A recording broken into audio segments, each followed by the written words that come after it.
आप देख रहे हैं चुनाव 360 में हूं पिनास त्यागी। पाकिस्तान के बॉर्डर पर भारत के फाइटर जेट्स ने आज उड़ान भरी। तीनों सेनाओं ने वॉर एक्सरसाइज की और मोदी ने बैटल ग्राउंड में दूरबीन लगाकर सब कुछ देखा और क्या संदेश दिया। जब शत्रु पर आघात हो और अस्मिता की बात हो, हम चुप नहीं। पोखरण में मोदी की मौजूदगी में दुश्मनों को क्लियर एंड लाउड मैसेज। हम उसके मारेंगे, हम उसके मारेंगे। भारत पाकिस्तान बॉर्डर पर भारत का शक्ति प्रदर्शन। नरेंद्र मोदी के सामने तीनों सेनाओं ने लाइव एक्सरसाइज की। बैटल में भारत कैसे जीतेगा जंग, मोदी ने इसका करीब से जायजा लिया। टैंकों की दहाड़, फाइटर जेट्स की गर्जना, पिनाका रॉकेट सिस्टम का प्रहार, हेलीकॉप्टर्स की ताकत और जवानों का दमखम। ये युद्धाभ्यास खास है। ये डिफेंस सेक्टर में आत्मनिर्भर हो चुके भारत की बढ़ती ताकत का प्रमाण है। इस बार एक्सरसाइज में जमीन से आसमान तक स्वदेशी हथियारों का जलवा दिखा।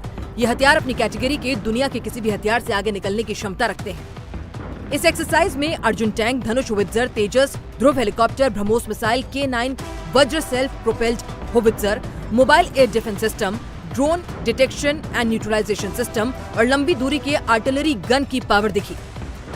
नौसेना के मार्कोस, वायुसेना के गरुड़, थलसेना की स्पेशल फोर्सेस दुश्मन के इलाके में ऑपरेशन का अभ्यास करती नजर आई। पोखरण में शक्ति तो अहमदाबाद में शांति। कांग्रेस गांधीवाद पर पॉलिटिक्स चलाती रही और मोदी गांधी की विरासत को संभालते संजोते रहे। बापू का जो आश्रम गुमनामी में डूबा था, वो आश्रम भी पीएम मोदी ने सहेज दिया। विकास और राष्ट्रभक्ति मोदी की शक्ति है, इसकी एक और झलक आज दिखी। अहमदाबाद से मोदी ने देश को एक साथ 10 वंदे भारत ट्रेनों की सौगात दी। साबरमती आश्रम में बापू की प्रतिमा पर फूल चढ़ाए, प्लांटेशन किया और सबसे खास कोचरब आश्रम का उद्घाटन भी किया। देश के लिए कोचरब आश्रम क्यों अहम है, जरा ये भी समझिए। साउथ अफ्रीका से आने के बाद बापू ने कोचरब में पहला आश्रम बनाया था। 2 साल तक बापू कोचरब आश्रम में रहे थे। कोचरब आश्रम के बाद महात्मा गांधी साबरमती आश्रम में शिफ्ट हुए। 12 मार्च 1930 को महात्मा गांधी ने दांडी यात्रा यहीं से शुरू की थी।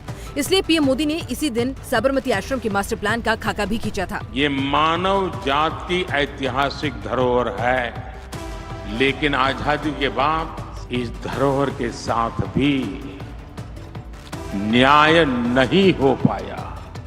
कांग्रेस ने गांधी का नाम तो लिया, लेकिन वो नहीं किया जो मोदी ने किया। आजादी के बाद साबरमती आश्रम सिकुड़ता चला गया। बापू का आश्रम 120 एकड़ में था, जो 5 एकड़ में सिमट गया। लेकिन अब मोदी के मास्टर प्लान से तस्वीर बदलती जा रही है। चुनाव से पहले तेजस्वी गौसेवा की तस्वीर पोस्ट कर रहे हैं। तेजस्वी की गौसेवा की तस्वीर को ट्रेंड कराया जा रहा है। एमवाई के साथ साथ तेजस्वी इसके जरिए कहां नजर जमा रहे हैं, समझिए। बिहार के पूर्व डिप्टी सीएम तेजस्वी यादव ने गौसेवा की तस्वीरें पोस्ट की हैं।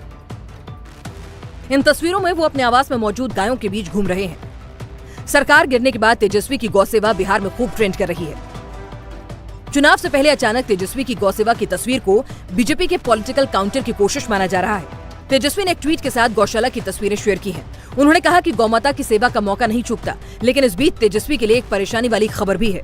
तेजस्वी के करीबी अमित कात्याल के ठिकानों पर ईडी ने रेड की है। दिल्ली, गुरुग्राम और सोनीपत में ईडी की रेड पड़ी है। ये छापा मनी लॉन्ड्रिंग के मामले में पड़ा है। लैंड फॉर जॉब स्कैम में ईडी ने पिछले साल नवंबर में अमित कात्याल को गिरफ्तार किया था। कात्याल एक इन्फोसिस्टम कंपनी के प्रमोटर हैं। अमित कात्याल की कंपनी के तार लैंड फॉर जॉब स्कैम से जुड़े हुए थे। कात्याल की कंपनी से लिंक जुड़ने के बाद तेजस्वी यादव का नाम लैंड फॉर जॉब स्कैम में आया था। कुछ दिन पहले ही अमित कात्याल को दिल्ली की राउज एवेन्यू कोर्ट से राहत मिली थी और अंतरिम जमानत 12 मार्च तक बढ़ा दी गई थी। महाराष्ट्र में सीट शेयरिंग पर एनडीए गठबंधन की रस्साकशी जारी है, लेकिन एनडीए ने आंध्र से लेकर महाराष्ट्र तक सीटों की डील करीब करीब फाइनल कर दी है। किसे क्या मिला, देखिए।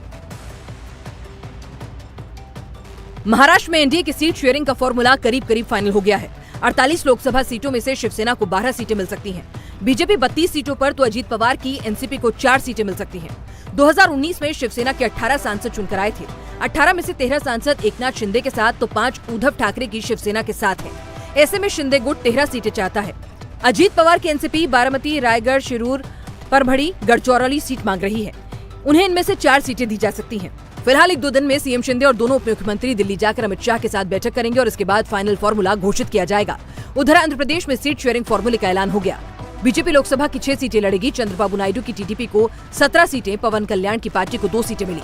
लेकिन महाराष्ट्र में सीट बंटवारे का गणित सुलझाना विपक्षी इंडिया गठबंधन के लिए भी मुश्किल साबित हो रहा है।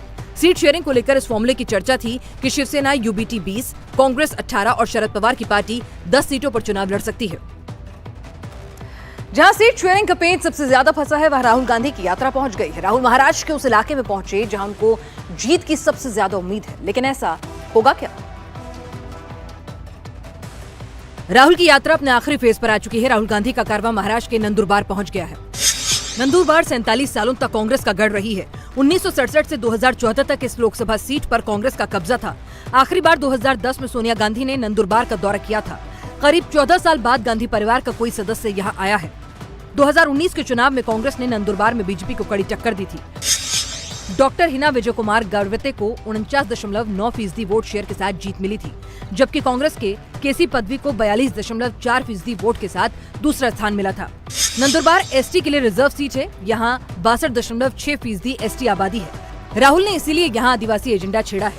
फिर बीजेपी आपको कहेगी भैया आप वनवासी हो, वन तो रहा ही नहीं, तो अब जाके सड़क पे आप लोग भीख मांगो। राहुल की यात्रा 17 मार्च को मुंबई के शिवाजी पार्क में खत्म होगी। यहीं से कांग्रेस लोकसभा इलेक्शन के लिए चुनावी बिगुल फूकेगी, जिसमें इंडी गठबंधन के कई बड़े नेता भी शामिल होंगे।